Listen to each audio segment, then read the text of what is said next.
अस्सलाम वालेकुम जी स्टूडेंट्स, आज की इस वीडियो में हम बात करेंगे इंटीग्रेशन के बारे में। जैसा कि आपको मालूम है कि इंटीग्रेशन एक रिवर्स प्रोसेस है डेरिवेशन का, और डेरिवेशन और इंटीग्रेशन ये एक दूसरे के उल्ट हैं, एक दूसरे के अपोजिट हैं। तो इंटीग्रेशन का एक्चुअली मतलब ये होता है कि कोई चीज़ कितनी इकट्ठी हो रही है, कोई चीज़ कितनी जुड़ रही है, कोई चीज़ कितनी एक्यूमुलेट हो रही है। और वैसे भी मैंने पहले एक वीडियो में बताया था कि इंटीग्रेशन और डेरिवेशन दोनों अलग अलग मकाम पे, अलग अलग जगह पे और अलग अलग टाइम पे इनकी शुरुआत हुई थी। ये नहीं है कि दो आदमी बैठे थे, एक ने इंटीग्रेशन बना दिया, एक ने डेरिवेशन बना दिया। दोनों की उम्र में लगभग 200 साल का फ़र्क है। और डेरिवेटिव जो है उसकी शुरुआत यूनान से हुई थी, और इंटीग्रेशन जो है वो बरतानिया वगैरह में जो है ना इसको बनाया गया था। तो ये नहीं है कि ये दोनों एक ही टाइम में और एक ही जगह पे बना दिए गए थे। इनका दोनों का जगह टाइम बिल्कुल डिफरेंट है। तो इंटीग्रेशन का मतलब है कि कोई चीज़ कितनी इकट्ठी हो रही है, कोई चीज़ कितनी जुड़ रही है, कोई चीज़ कितनी करीब आ रही है, उसको नाम दिया जाता है इंटीग्रेशन। जैसे कि इसमें जो वर्ड ये सिंबल इसका यूज़ होता है ना, ये एक्चुअली एस है, उसको थोड़ा आप यूँ समझ के खींच के लिखा गया है। तो इसका मतलब होता है कोई चीज़ कितनी सम हो रही है, कोई चीज़ कितनी जुड़ रही है। तो ये एक्चुअली एस है। एस का मतलब है सम करना, जोड़ना, इकट्ठा करना। तो ये एक्चुअली उसी सेंस में लिया गया है। तो ये सिंबल हम इंटीग्रेशन के लिए जो है ना वो यूज़ करते हैं। तो ये चैप्टर नंबर 4 हम स्टार्ट करने लगे हैं। ये चैप्टर नंबर 4 है BSc का, ठीक है। तो उसमें हम कुछ क्वेश्चन हल करेंगे। तो इंटीग्रेशन की आपने सिर्फ ये याद रखना है कि इसकी टेक्निक्स होती हैं। टेक्निक्स इसकी ये है कि आपको ये मालूम होना चाहिए कि इंटीग्रेशन हम किस किस तरह से कर सकते हैं। इंटीग्रेशन हम बाय पार्ट्स भी करते हैं, इंटीग्रेशन हम बाय सब्स्टिट्यूशन मेथड करते हैं, इंटीग्रेशन हम जो है बाय पार्शियल फ्रैक्शन करते हैं, इंटीग्रेशन हम बाय रिडक्शन फार्मूला करते हैं। तो डिफरेंट फार्मूला इसमें यूज़ होंगे। लेकिन यहाँ पर हम टेक्निक कुछ इस तरह से बनाएंगे कि ताकि हमें प्रैक्टिस के तौर पर जो है ना हमें ज़्यादा अच्छे तरीके से आना चाहिए। इसमें कोई इतना लॉजिक्स नहीं होता। आम तौर पर बच्चों को इसमें इंटीग्रेशन में प्रॉब्लम ही यही होता है कि वो उनके माइंड में वो टेक्निक ही नहीं बन पाती, वो सिचुएशन ही नहीं बन पाती कि हमने क्वेश्चन को किस तरीके से हल करना है। तो आपने इसकी लर्निंग जो है ना इस पर काम करना है। इसकी फार्मूलेशन बिल्कुल ईजी है। जैसे कि इंटीग्रेशन बाय सब्स्टिट्यूशन है, इंटीग्रेशन बाय सब्स्टिट्यूशन कोई रूल एंड रेगुलेशन उसमें नहीं है। वो सिर्फ आपने क्वेश्चन को देख के क्वेश्चन के मुताबिक आपने सब्स्टिट्यूट करना होता है। सब्स्टिट्यूट करने का मतलब होता है कि आपने कोई आपके पास कॉम्प्लेक्स फंक्शन दिया गया है, कोई इंटीग्रेशन ऐसी आ गई है जो देखने में थोड़ा मुश्किल लग रही है, तो आपने उसकी जगह कोई दूसरा वेरिएबल जो है ना सब्स्टिट्यूट कर देना, रिप्लेस कर देना, ताकि हमारे लिए इंटीग्रेशन क्या हो जाए, आसान हो जाए। अच्छे से समझ आ गई ये बात, इन चीज़ों को आपने नोट रखना है। तो शुरुआत करते हैं मैं क्वेश्चन नंबर 1 से। जैसा कि ये हमें गिवन है dx over a square plus x square integral का साइन है। तो अगर हमारे पास ये क्वेश्चन हो a square plus x square की फॉर्म हुए, तो उसमें जो सब्स्टिट्यूट करना है आपने वो x equal a sine hyperbolic theta. तो जिसको आप लेट कर रहे होंगे, जो भी आपने सब्स्टिट्यूट किया है उसका डेरिवेटिव भी लेंगे। अच्छे से बात आपको ये समझ आनी चाहिए कि इंटीग्रेशन करते वक्त जो चीज़ आप लेट कर रहे हैं, कोई भी फंक्शन आप लेट कर रहे हैं, जिसको लेट करेंगे उसका आपने डेरिवेटिव हर सूरत लेना ही लेना है। जैसे x का डेरिवेटिव क्या हो गया, dx, a क्योंकि कांस्टेंट है, साइन का क्या हो गया, cos हाइपरबोलिक थीटा, और थीटा का क्या हो गया, d थीटा। तो ये तमाम चीज़ें यहाँ पुट करें। ऊपर आ गया ये x square plus a square sine hyperbolic square theta. यहाँ से ए स्केयर कॉमन जब अंडर रूट से बाहर आएगा तो वो ए रह जाएगा, 1 प्लस साइन स्केयर आ गया, और 1 प्लस साइन स्केयर जो होता है हमारे पास कॉस स्केयर होता है, और कॉस स्केयर को जब हम अंडर रूट से बाहर लाएंगे तो हमारे पास रह जाएगा कॉस। अब ये सारा फंक्शन इसके साथ कैंसिल आउट हो गया, पीछे क्या रह गया, 1। अब यहाँ पर जो वेरिएबल है वो थीटा है, तो 1 की इंटीग्रेशन यहाँ पर थीटा होगी, और कांस्टेंट इसमें हम ऐड करेंगे। तो थीटा की वैल्यू यहाँ से हम निकाल सकते हैं। ये थीटा हमारे पास इस तरह से आ गया। तो क्वेश्चन नंबर 1 आपका ये मुकम्मल हो। क्वेश्चन नंबर 2, अगर हमें कुछ इस फॉर्म में क्वेश्चन दिया गया हो कि वेरिएबल पहले हो, कांस्टेंट बाद में हो, और दोनों के ऊपर स्केयर भी हो, और दरमियान में माइनस का साइन हो। दोनों में डिफरेंस देख लें। यहाँ पर कांस्टेंट पहले है, ये बाद में, और प्लस का साइन है। एक्स स्केयर पहले भी आ सकता था, ठीक है। लेकिन अगर दोनों के दरमियान नेगेटिव का साइन हो तो उसमें जो सब्स्टिट्यूट करना है आपने, वो x को आपने लेट कर लेना है a cos हाइपरबोलिक थीटा। अच्छे से समझ आ गई ये बात, ध्यान से फिर सुन लें। जब भी आप एक्स स्क्वायर माइनस ए स्क्वायर को इंटीग्रेट कर रहे होंगे तो x इक्वल a cos, ये आपने सब्स्टिट्यूट करना है, ये आपने याद रखना है। तो आपको मैंने अभी क्या बोला कि जिसको लेट करेंगे उसका क्या लेंगे, बोले क्या लेंगे, डेरिवेटिव। तो डेरिवेटिव लेंगे तो कॉस का साइन हाइपरबोलिक है, अगर सिंपल कॉस हो तो उसका माइनस साइन है, हाइपरबोलिक में ही प्लस आएगा। तो ये तमाम वैल्यू यहाँ पुट करते हैं, तो इसको कैलकुलेट करना है आपने। तो हमारे पास ये साइन इसके साथ कैंसिल हो गया, पीछे हमारे पास बचा बेटा 1 डी थीटा। 1 की इंटीग्रेशन क्या है वेरिएबल के लिहाज से, यहाँ पर theta plus integration of C constant, और थीटा की वैल्यू आप यहाँ से निकाल सकते हैं। थीटा की वैल्यू हमारे पास आएगी theta equal cos hyperbolic inverse x over a। ये वैल्यू थीटा की यहाँ पर पुट कर देंगे तो आपका इसका सॉल्यूशन निकल आएगा। 2 क्वेश्चन आपको भी मैंने करवा दिए हैं। नेक्स्ट हम क्वेश्चन पे बात करते हैं। चलिए क्वेश्चन नंबर 9 है, इसमें हम इसको सॉल्व करते हैं। तो इंटीग्रेशन बाय सब्स्टिट्यूट करते वक्त आपने ये याद रखना है कि आप उस इंटीग्रेशन में देखें कि सबसे जो कॉम्प्लेक्स चीज़ है वो क्या है, उसको पकड़ें। आप जो मुश्किल लग रही है, जो इंटीग्रेशन करने में प्रॉब्लम पैदा कर रही है, आप उसको पकड़ें।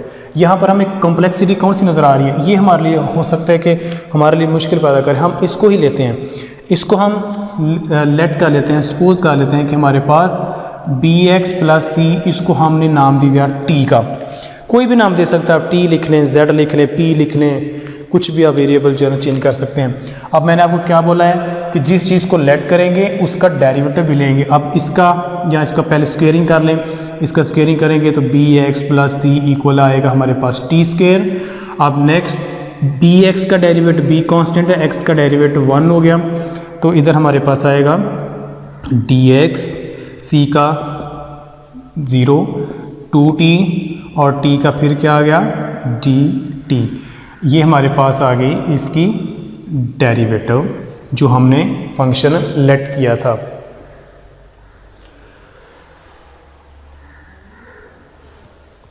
और अगर आप यहाँ से इसका हमारे पास जो dx है वो आ गया 2t ओवर b। एक चीज़ यहाँ पर आपने एक चीज़ मैंने मिस कर दी है, वो आप दोबारा देख लें, मैं इसको करता हूँ। bx का हमारे x का 1 आ गया तो इधर आ गया b, x का क्या आ गया dx, 2t इंटू आ गया dt। अब यहाँ से हम फाइंड करना चाह रहे हैं dx, तो ये अब हमारे पास आएगा 2t over b into dt। ये हमारे पास आ गया dx। अब इस dx को यहाँ पुट करेंगे, ऊपर पुट करें, क्या आएगा इसका हमारे पास वैल्यू, dx की वैल्यू आ गई 2t dt over b over a plus, अब bx प्लस c की जगह हमने क्या लिखा है t। अब क्योंकि ये हमारे पास कांस्टेंट है, b2 ओवर b हमारे पास क्या है कांस्टेंट। अब इस कांस्टेंट को हम बाहर लिख सकते हैं। इस कांस्टेंट को जब बाहर लिखेंगे तो इंटीग्रेशन के बाहर b ओवर 2 ओवर b, इधर बचा t dt over a plus t। अब ऊपर भी आपने a प्लस टी बनाना है, नीचे हमारे पास a प्लस टी है, ऊपर भी आपने क्या बनाना है a प्लस टी, यानी इसको ऊपर लिखता हूँ 2 over b t over a plus T into D T. अब एक जैसा फंक्शन बनाने का ये फ़ायदा होता है ताकि हमारे पास इंटीग्रेशन आसान हो जाए। a प्लस टी बनाएंगे, ऊपर a प्लस टी कैसे बनेगा, t में आप a को ऐड भी कर दें और t को a को माइनस भी कर दें, तो a प्लस टी इंटू क्या आ गया डी टी। अब ये फंक्शन एक बन गया 2 ओवर b। अब a प्लस टी ये जो फंक्शन है इसके साथ अलग सेपरेट होगा, इसके साथ अलग सेपरेट होगा, इधर भी क्या आ गया a plus T minus a over a plus T. इसकी इंटीग्रेशन मैंने दोनों की इंटीग्रेशन अलग कर दी, इधर भी आ गया 2 ओवर b। अब ये तो कैंसिल हो गया, 2 ओवर b, इधर क्या रह गया 1 dt माइनस 2 ओवर b। अब इसको हम सॉल्व करेंगे आगे a over a plus T. ठीक है, इसको अब हम आगे सॉल्व करते हैं। अब इधर आ गया डी टी 2/b, 1 की इंटीग्रेशन क्या है, 1 की इंटीग्रेशन वेरिएबल t है तो इधर आएगा t माइनस 2a/b, इसको भी बाहर निकालना है क्योंकि कांस्टेंट है, dt 2/b t minus 2a/b। अब ये आपने याद रखना है कि अगर नीचे वाले फंक्शन का ऊपर डेरिवेटिव मौजूद हो तो नीचे वाले का लेंगे ln a plus T plus क्या आ गया कांस्टेंट ऑफ इंटीग्रेशन। अब नेक्स्ट आपने सिंपली ये करना है कि जहाँ पर आप t वेरिएबल है उस t की जगह आपने दोबारा से वो फंक्शन पुट करना है जिसको आपने लेट किया हुआ था। लेट हमने क्या किया है t को, ये फंक्शन। अब इस t को आप दोबारा से यहाँ पुट कर देंगे तो हमारे पास इसका सोल्यूशन आ जाएगा। ये t की वैल्यू अब आपने पुट करनी है। तो क्वेश्चन नंबर 9 अब मुकम्मल हो गया। चलें जी, अब क्वेश्चन नंबर 10 और 12 के ऊपर बात करता हूँ। क्वेश्चन नंबर 10 हमारे पास ये है 1 प्लस एक्स के tan inverse x D x. तो मैंने आपको ये बोला है कि जब भी आप इंटीग्रेशन बाय सब्स्टिट्यूट कर रहे होंगे तो आप देखें कि हमारे पास कॉम्प्लेक्स फंक्शन कौन सा है। तो यहाँ पर हमारे पास जो कॉम्प्लेक्स फंक्शन है वो tan इनवर्स x है। तो मैंने जो सब्स्टिट्यूट किया, जो लेट किया, वो tan इनवर्स x को लेट किया है t के इक्वल। अब आपको मैंने ये भी बता रखा है कि जो चीज़ लेट करेंगे उसका डेरिवेटिव भी लेंगे। tan इनवर्स का derivative 1/1 plus x square into D x और t का क्या आ गया dt। अब आपने ये चीज़ ध्यान रखनी है कि जो चीज़ आप लेट करेंगे उसका डेरिवेटिव लेंगे। जब डेरिवेटिव लेंगे तो आपने ये देखना है कि क्या उसी इंटीग्रेशन में वो फंक्शन बन रहा है या नहीं बन रहा। अगर बन रहा है तो वो dt के इक्वल लिख सकते हैं आप। मसलन फॉर एग्जांपल ये आप नोट करें, गौर करें, तो इसको हम किसके इक्वल लिख सकते हैं, dt के। क्या लिख सकते हैं इसको, dt। तो इस सारे फंक्शन की जगह लिखा मैंने dt over tan inverse x की जगह क्या आ गया t। अब देखें सब्स्टिट्यूट करने का ये फ़ायदा होता है कि हमारे लिए इंटीग्रेशन बिल्कुल इजी हो जाती है, बिल्कुल आसान हो जाती है।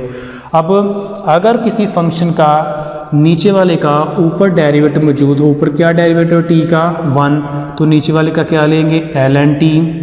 इंटीग्रेशन जैसे ही ख़त्म होगी तो कांस्टेंट ऑफ इंटीग्रेशन।